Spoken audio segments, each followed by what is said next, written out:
Boa noite. Autoridades paraguaias e brasileiras investigam a fuga em massa de presos de uma penitenciária no país vizinho, perto da fronteira com Mato Grosso do Sul. Até agora, apenas 3 foram recapturados. Os fugitivos são ligados a uma facção criminosa de São Paulo. Veja na reportagem de Leandro Stoliar. 75 presos que cumpriam pena na penitenciária regional da cidade de Pedro Juan Cabadeiro, a primeira do lado paraguaio, escaparam da prisão. A fuga aconteceu no domingo de madrugada. Segundo as autoridades paraguaias, 40 fugitivos são brasileiros, de uma facção criminosa paulista que controla o tráfico na fronteira. A nossa equipe atravessou a fronteira para o Paraguai. A gente está agora na cidade de Pedro Juan Cabadeiro, a primeira do lado paraguaio. É aqui que fica a penitenciária, de onde os presos brasileiros conseguiram fugir. Como não há um posto de fiscalização na fronteira, a chance dos prisioneiros terem fugido em direção ao Brasil é muito grande. Homens do Exército e da Polícia Paraguaia passaram o dia aqui na penitenciária, onde os brasileiros cumpriam pena. Lá dentro fizeram uma varredura. Eles estavam atrás de armas escondidas dentro das celas. Os policiais ainda fizeram a contagem dos presos para saber se ainda havia mais algum fugitivo. Lá dentro encontraram um túnel construído pelos próprios prisioneiros. O túnel de 15 metros de extensão foi construído na cela de número 13, do pavilhão onde os brasileiros estavam presos. Segundo os investigadores, os detentos agiram em conjunto e levaram uma semana para abrir o buraco no chão e fugir. O túnel que passa por baixo do muro da penitenciária dá acesso a essa área de mata, aqui nos fundos da cadeia. Alguns detentos usaram a passagem para fugir por essa área. Os outros teriam saído pela porta da frente. A polícia investiga se o grupo não teria usado o túnel apenas para proteger os carcereiros, que teriam recebido propina para permitir a fuga. Não se pode descartar isso? Não podemos descartar a possibilidade dos detentos terem recebido ajuda para escapar, diz o chefe da investigação paraguaia. 3 fugitivos foram recuperados hoje. A polícia do Paraguai realiza operações em conjunto com a polícia brasileira para tentar descobrir o paradeiro dos outros 72 prisioneiros. Veja agora outros destaques de hoje. 26 presos escapam de prisão no Acre. Regina Duarte está perto de assumir a Secretaria da Cultura. A série especial, o primeiro ano da tragédia em Brumadinho.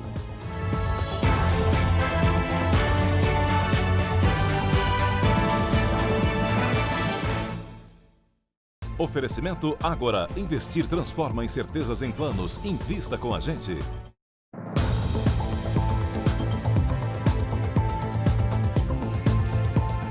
O Ministério Público do Paraguai pediu que o diretor do presídio de Pedro Juan Cabadeiro e agentes penitenciários fossem levados à polícia para dar informações. Vamos até o Paraguai, onde está o Leandro Stoliar.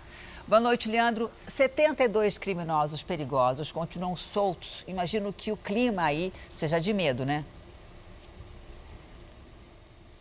Oi, Janine, Celso, boa noite a todos. Olha, o clima é de muita apreensão aqui em Pedro Juan Cabadeiro, no Paraguai, onde nós estamos, e também em Ponta Porã, do lado brasileiro da fronteira, no Mato Grosso do Sul, local para onde os detentos podem ter fugido.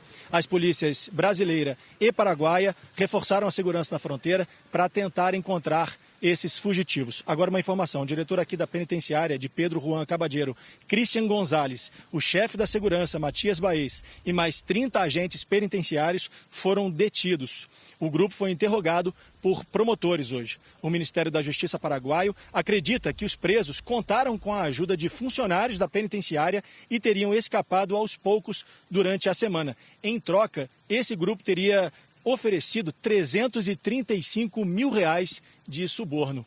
De Pedro Juan Cabadeiro, no Paraguai, Leandro Stoliar. Obrigada, Leandro. No Acre, 26 presos fugiram hoje do complexo penitenciário de Rio Branco. O governo do estado não descarta a ligação com a fuga em massa no Paraguai. Os detentos fizeram um buraco na parede de uma das celas e, com lençóis, conseguiram pular o muro do maior presídio do Acre. Dos 26 fugitivos, apenas um foi resgatado. Eles são integrantes de uma organização criminosa aliada à quadrilha que organizou a fuga de 75 presos em Pedro Juan Cabadeiro, no Paraguai. O Exército e a Polícia Rodoviária Federal fazem barreiras nas saídas do estado. O governo do Acre pediu apoio à Polícia do Amazonas e de Rondônia nas buscas pelos foragidos. No Rio de Janeiro foi enterrado hoje o corpo de mais um policial militar. 4 policiais já morreram este ano no Rio, uma média de 1 a cada 5 dias. A última vítima foi alvo de assaltantes durante uma perseguição. O cabo Leandro Augusto Corrêa, de 37 anos, deixa 2 filhos. O militar perseguia assaltantes que estavam em um carro, fugindo para uma comunidade de São João de Miriti, na Baixada Fluminense. 2 homens em uma moto que acobertavam os ladrões fizeram vários disparos contra a viatura. O cabo Leandro foi baleado. Chegou a ser levado para o hospital, mas não resistiu. Você fica nessa situação, sempre com o coração apertado, que qualquer momento pode acontecer alguma coisa. Até que onde foi minha vez. Até quando vai ser isso?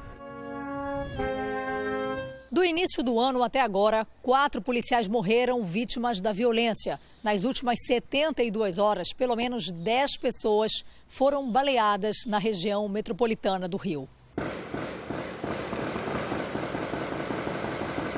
Hoje de manhã, um homem foi atingido por tiros no Complexo do Alemão. Ontem, a vítima foi um menino na mesma região. Em São Gonçalo, a madrugada de sábado teve 8 pessoas baleadas em 2 diferentes bairros da cidade. Malu Miranda Vidal, de 25 anos, foi uma das vítimas. Ela estava em uma festa quando começou um tiroteio. 2 homens morreram no confronto. Um dos ladrões de banco mais procurados da região Nordeste foi preso em São Paulo neste fim de semana. Carlos Doberto da Silva, de 37 anos, era procurado por roubos nos estados de Pernambuco e Rio Grande do Norte. Carlos era conhecido como playboy porque gostava de ostentar um alto padrão de vida. Em 2017, quando estava foragido, foi detido num prédio de luxo em Recife. Com ele, alguns carros foram apreendidos. Segundo a polícia, o criminoso fazia parte de uma quadrilha especializada em estourar caixas eletrônicos. O assaltante foi detido na madrugada de sábado para domingo, nessa rua que fica no centro de São Paulo. Ele apresentou um documento, mas acabou admitindo que era falso e, por isso, foi preso em flagrante. Possivelmente ele estava aqui para uma prática delitiva. Não sabemos ainda se era nesse primeiro momento, né? Se seriam ainda uma preparação para a execução de um outro delito, né? Ou se realmente iria executar. Nós achamos por bem fazer a captura dele antes de qualquer outra ação criminosa.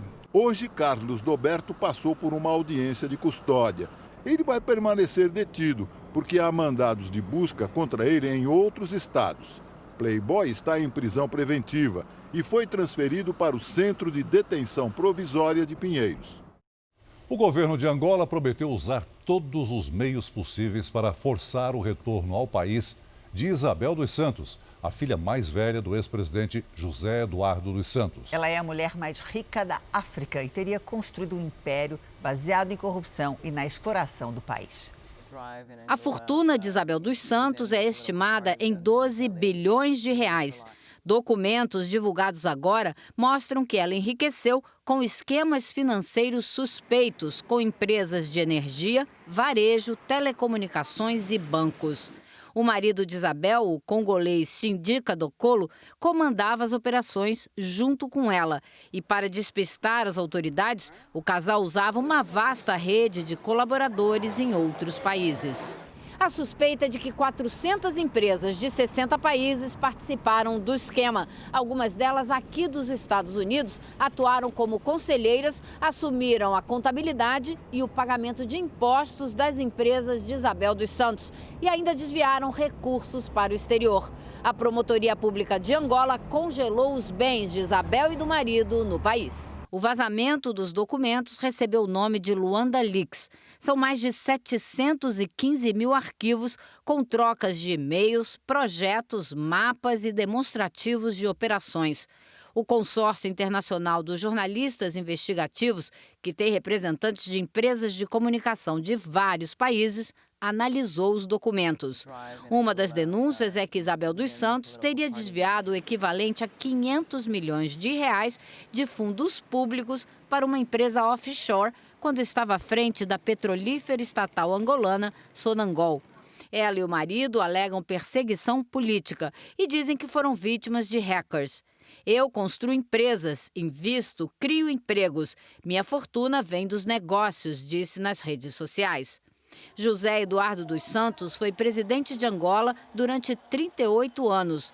Quando deixou o poder em 2017, a filha dele, Isabel, deixou Angola e passou a viver em Londres e Dubai. O atual governo angolano anunciou que vai usar todos os mecanismos internacionais disponíveis para repatriar Isabel dos Santos, como parte do esforço de combate à corrupção no país.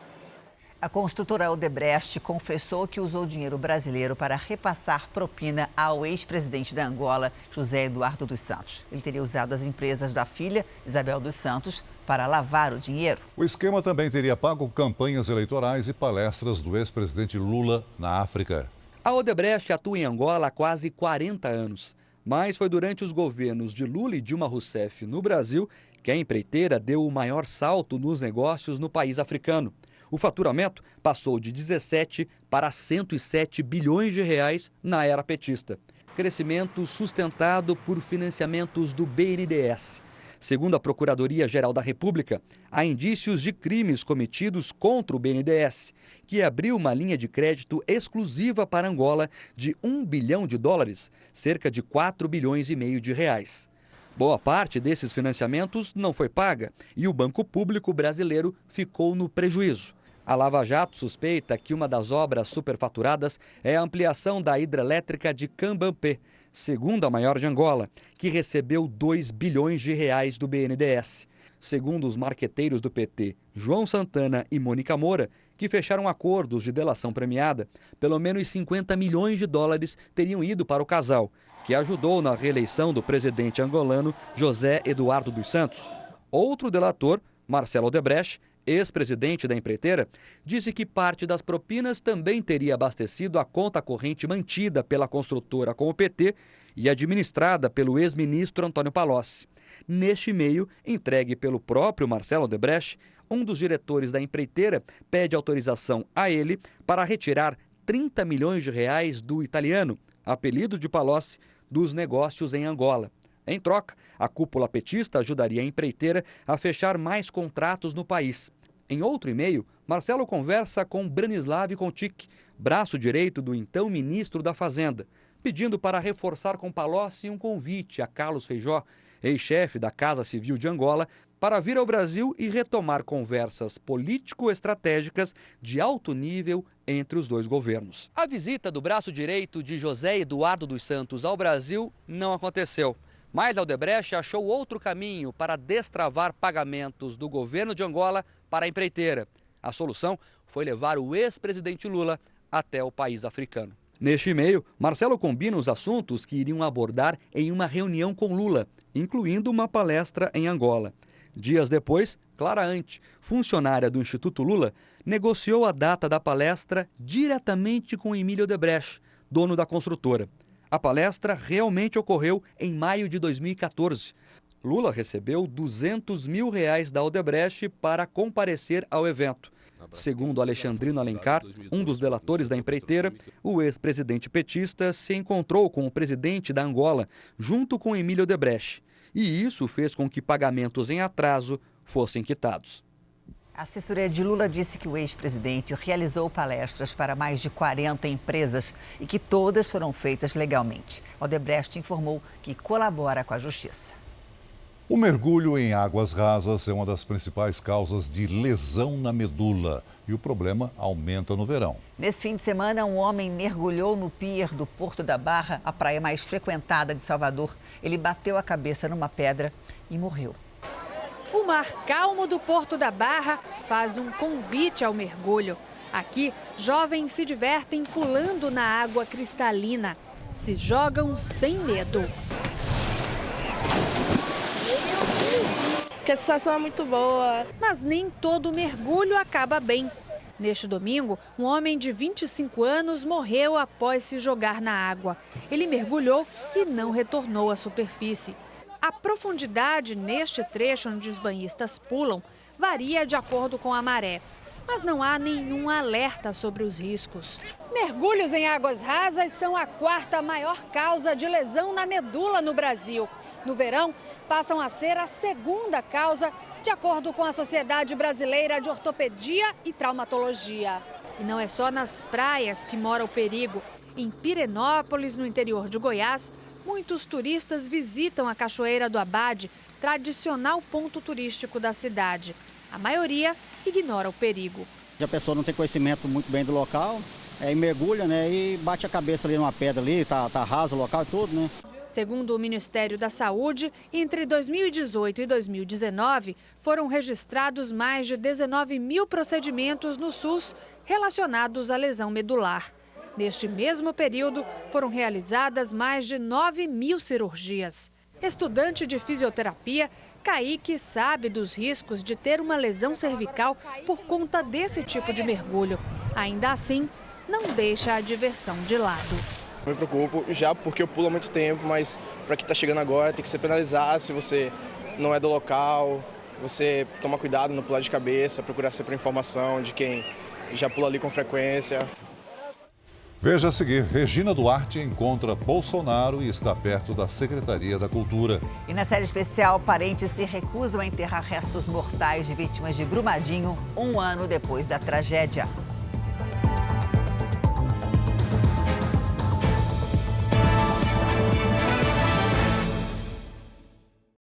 O presidente Bolsonaro teve um encontro hoje com a atriz Regina Duarte e reafirmou o convite para que ela assuma a Secretaria Nacional de Cultura. Está quase tudo certo para que Regina seja confirmada no posto.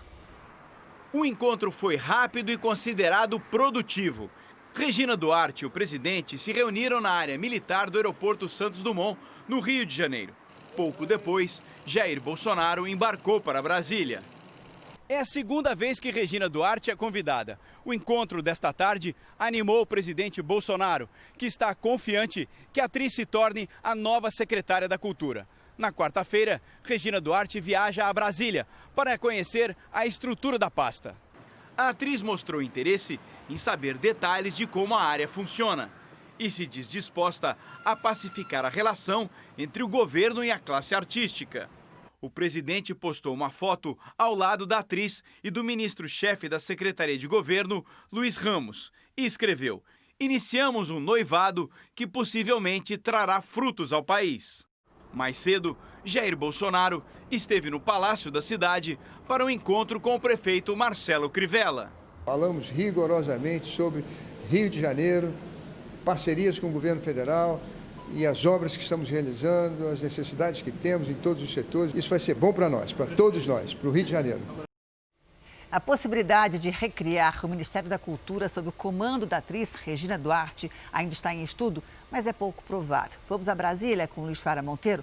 Oi, Fara, boa noite para você. Oi, Janine, muito boa noite. Fontes próximas ao presidente da República disseram ao Jornal da Record achar difícil uma eventual recriação do Ministério da Cultura. Mas a conversa definitiva com a atriz para saber se ela vai assumir a secretaria só mesmo depois da viagem que Jair Bolsonaro fará à Índia entre os dias 23 e 28 deste mês. De Brasília, Luiz Fara Monteiro. Obrigada, Fara. O FMI aumentou a previsão para o crescimento da economia brasileira neste ano e também no próximo. Passou para 2,2% este ano e 2,3% em 2021. A razão é a reforma da Previdência e uma recuperação no setor de mineração. A previsão de crescimento global foi levemente reduzida para 3,3%. A seguir, as chuvas de verão castigam o estado de Minas Gerais. E na série especial, o drama das famílias de Brumadinho que não aceitam enterrar apenas fragmentos dos corpos dos parentes.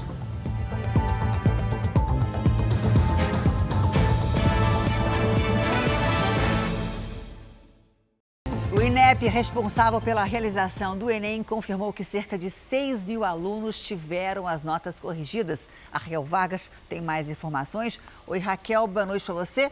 Quantas provas foram revisadas?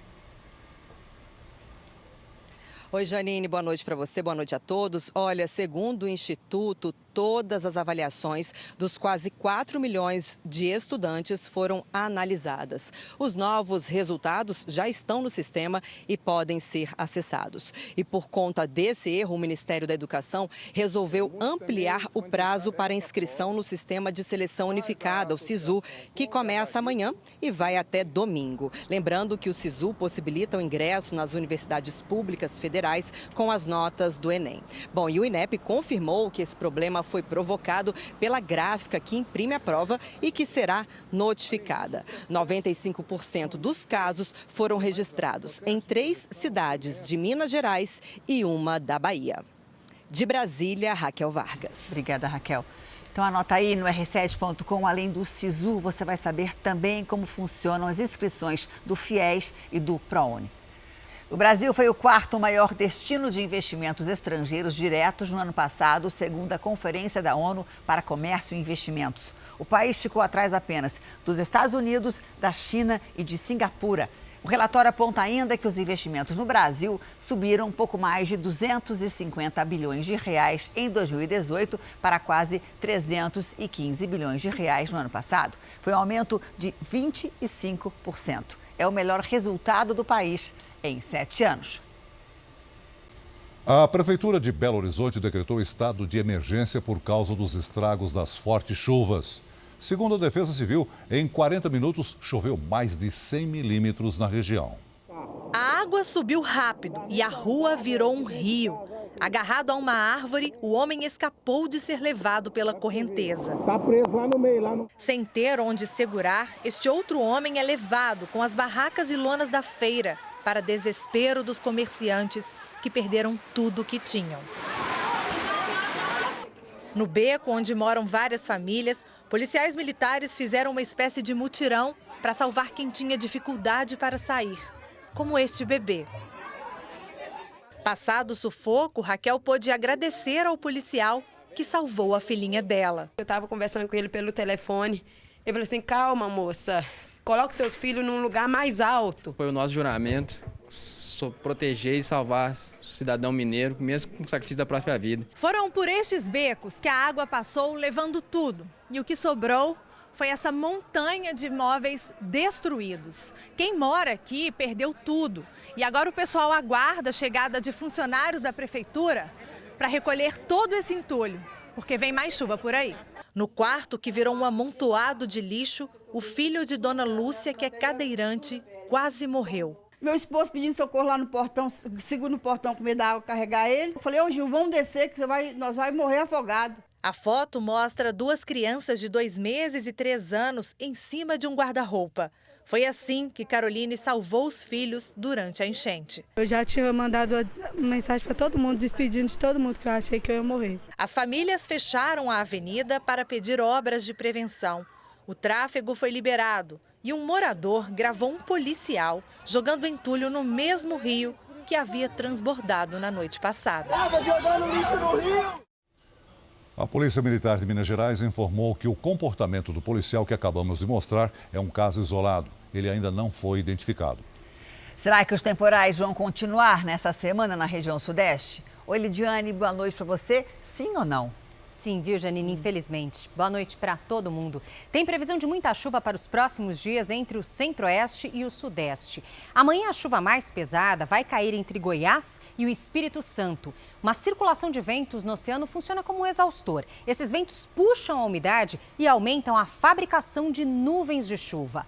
Com o solo encharcado, o perigo é ainda maior para novos alagamentos, deslizamentos e transbordamentos. Lidiane, a impressão minha ou esse verão está menos quente na região sudeste do que o ano passado? Não é impressão não, viu, Janine? Em relação ao verão passado, sim, mas em grande parte do Brasil está tudo dentro do normal. Depois de 5 anos, podemos dizer que este é um verão puro, ou seja, sem El Ninho e Laninha, que aumenta ou diminui a temperatura dos oceanos e reflete na quantidade de chuva e calor.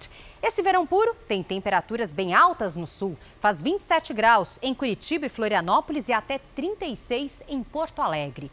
Com esse calor todo, a umidade do solo fica muito baixa e a estiagem no Rio Grande do Sul piora. Já são mais de 70 municípios em situação de emergência.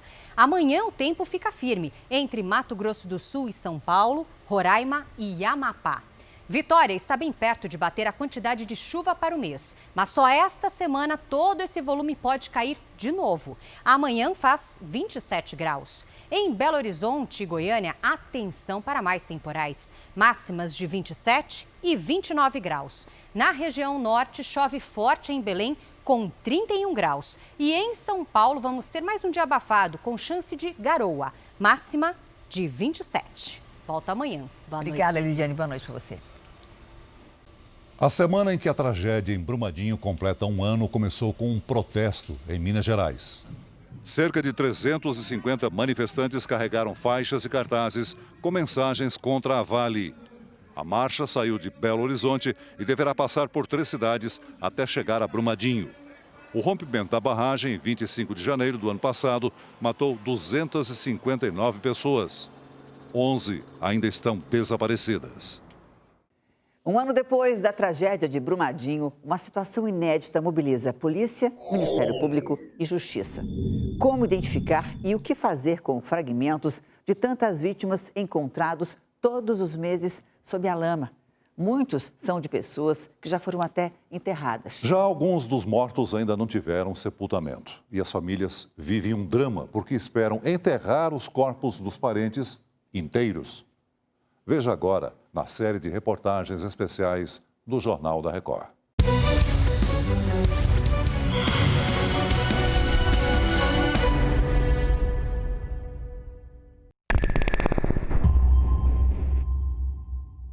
O que tinha nesse relatório final?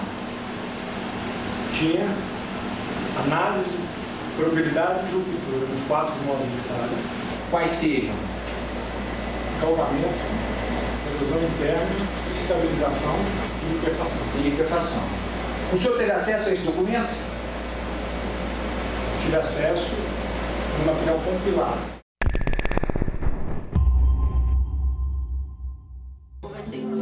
A vida presa à dor das lembranças.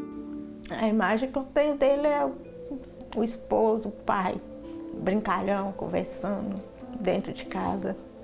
Ele chegando do serviço e ia onde eu estivesse para me dar um beijo, para me abraçar. Pela primeira vez, Ana Cláudia vai falar sobre o crime que tirou a vida do primeiro e único amor. Era ele aqui? Era. Isso aqui foi quando a gente casou no civil. A gente tirou essa foto. O motorista João Matos, 46 anos, trabalhava numa empresa terceirizada que prestava serviço para a Vale na hora em que a barragem ruiu.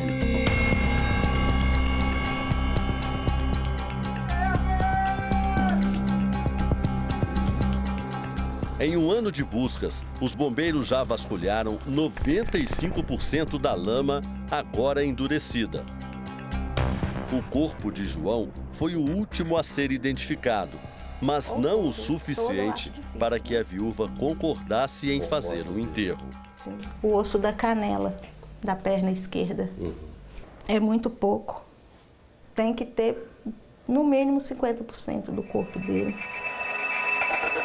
É uma realidade comum entre 4 famílias de vítimas de Brumadinho. Admira Seibel também quer uma despedida digna. Ele tentou recuperar um amigo dele que estava afundando na hora. Redemoinho acabou pegando os dois. Os dois desapareceram. O operário de 38 anos era o segundo dos 4 irmãos. E esse sorriso é o que a gente sempre lembra, né? Que ele era muito alegre, sempre animava a turma. Do corpo acharam apenas os pés, a cerca de 4 quilômetros da barragem que se rompeu. Muito pouco, né? Assim, um homem de 1,80 m, sem contar 2 segmentos, não representa nem 5% do corpo dele. Não tem como fazer sepultamento, não. Mas se você for inteiro para lá, você tem que me entregar ele inteiro. Aí. Até agora, nenhum corpo foi encontrado inteiro sob os escombros. Densa e pesada, a lama escorreu por aqueles vales a 80 km por hora e despedaçou quem encontrou pela frente. Com um número inesperado e tão grande de mortes, foi preciso abrir covas de última hora. Os cemitérios ficaram superlotados numa sucessão de enterros de caixões lacrados, apenas com o que sobrou. Uma situação sem precedentes na história forense do Brasil. Desde o dia da tragédia, este caminhão não foi desligado. Refrigerado e parado no IML, armazena mais de 800 restos mortais. São pedaços de um quebra-cabeça que a polícia tenta resolver sem ferir ainda mais as famílias já destroçadas. Nós já chegamos a ter casos de 13 segmentos de um mesmo indivíduo, geralmente identificados por DNA. Brumadinho entra para a história como um dos maiores índices do mundo de identificação de corpos em grandes tragédias. Maior até que o dos ataques às Torres Gêmeas em Nova York, que não chegou a 60%. A gente está aí com 96% das vítimas identificadas. E aí fica o dilema a cada resto mortal identificado. Ligar ou não ligar para informar os parentes? A grande maioria das famílias pede para não ser comunicada em caso de identificação de novos segmentos. E a Polícia Civil, através do Instituto Médico Legal, respeita esse desejo da família. Depois que as buscas forem encerradas, segmentos de corpos vão ser cremados ou levados para um memorial em Córrego do Feijão. Aos parentes, resta uma única escolha: lamentar o que poderia ser vivido ou celebrar o que se viveu. A Ana não conseguiu ainda enterrar o marido, mas deu continuidade ao último desejo dele. A vontade do motorista era construir uma casa maior. Por isso, a dona Ana pegou parte da indenização que já recebeu da mineradora para realizar o sonho do marido: construir uma casa mais ampla. O projeto segue como João planejava. E são quantos quartos? 3. E a senhora vai morar aqui com os 2 filhos? Vou. Uma casa grande para corações vazios e apertados. Já há um ano se passou e a ferida ainda está aberta.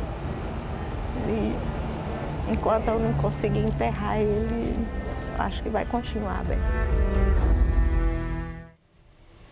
Eu conversei sobre essa série especial com o repórter Luiz Gustavo e também com a editora Camila Moraes. Você pode ver no r7.com e nas redes sociais do JR.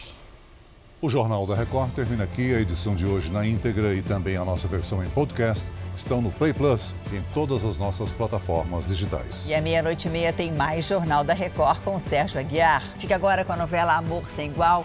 Boa noite para você. Boa noite e até amanhã.